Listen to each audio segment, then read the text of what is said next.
এই শোনো না, এই ফোনটাই হয়েছে বুঝতে পারছি না, একটু দেখে দাও না। একটু জরুরি কাজ করছি, 5 মিনিট দাও, এখনই করে দিচ্ছি। ও এখন তো ব্যস্ততা দেখা দেয়। এ বাড়িতে আসার পর থেকে কোনোদিনও 1 মিনিটও নিজের জন্য টাইম বের করে দেখিনি। যেটা বলেছো সেটাই করেছি, যখন যেটা চেয়েছো সেটা সঙ্গে সঙ্গে হাতে সামনে দিয়েছি তোমাকে। বলছি আমার জামাগুলো কোথায় রেখেছো বলো তো, খুঁজে পাচ্ছি না। নিজের জিনিস নিজে গুছিয়ে রাখতে পারো না? জানি না আমি কোথায়, খুঁজে নাও। বলছি খুব খিদে পেয়েছে, একটু খেতে দেবে? দেখতে পাচ্ছ তো রান্না করছি, সারাক্ষণ শুধু খাই খাই খাই, পারবো না দিতে। বলছি মোবাইলের চার্জারটা একটু দিয়ে যাও তো।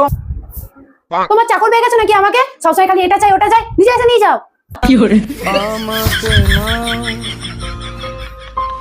হ্যাঁ ঠিকই বলেছো, এরকমই তো হয়, যাদের জন্য এত করি তারাই আজ এরকম করে আমাকে।